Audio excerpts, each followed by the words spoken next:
வணக்கம் மக்களே. எங்கள் ஊர்லேயும் வாய்க்காலில் தண்ணி வந்துருச்சு. இந்த வருஷம் நாங்களே நெல் வந்து பயிரிடலான்ட்டு இருக்கோம். அதுக்காக ஃபஸ்ட் நாங்கள் வந்து வயல்லாம் எல்லாம் உழுது அதுக்கப்புறம் நிறைய தண்ணிலாம் தேக்கி வச்சு அதுக்கப்புறம் மறுபடியும் நெல் வந்து வித நெல் வாங்கிட்டு வந்திருக்கோம். அதை ஒரு நாள் தண்ணியில் ஊற வச்சு அடுத்த நாள் முளைப்பு வந்ததுக்கப்புறம் எடுத்து அந்த அன்னைக்கு தான் நாங்கள் வந்து நாற்று விடுவோம். நாற்று விடுறதுக்கு ஃபஸ்ட்டு வந்து தண்ணி வந்து நல்லா நிறையா தேக்கி வச்சுருக்கணும். அந்த அன்னைக்கு நாங்கள் வந்து ஃபஸ்ட்டு எப்பவுமே சாமி கும்பிட்டு தான் நாற்றங்கால் வயலில் அதுக்கப்புறம் தான் நாங்கள் நெல்லே போடுவோம்.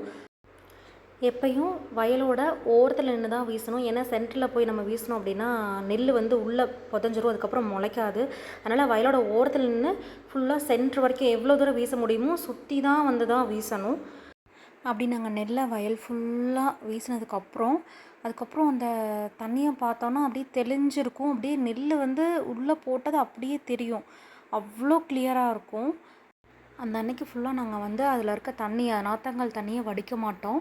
ஏன்னா மழை இது வந்துச்சுன்னா வந்து நெல் வந்து புரண்டுரும். அதனால் வந்து நாங்கள் வந்து வடிக்க மாட்டோம்.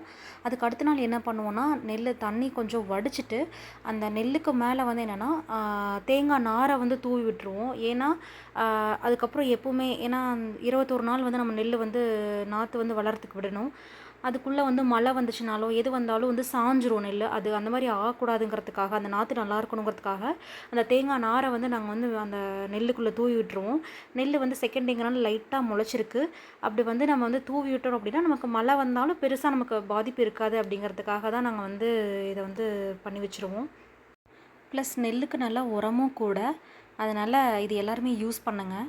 அடுத்து 3rd டே பார்த்தோன்னா ஃபுல்லாக தண்ணி ஃபுல்லாக எல்லாம் வடிச்சிருவோம். நம்ம நெல் பார்த்தா வயலில் வந்து லைட்டாக முளைச்சி நல்லா வந்திருக்கும், நல்லா பச்சை பசேன்னு தெரியுது.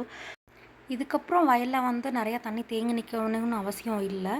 ஆனால் மழை வர மாதிரி இருந்துச்சுன்னா நம்ம வந்து வயலில் தண்ணி விட்டு வச்சிடணும்.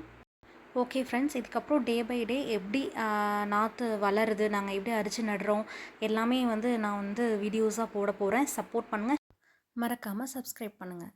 This video sponsored by jainreviews.online. jainreviews.online is one of the review portal site.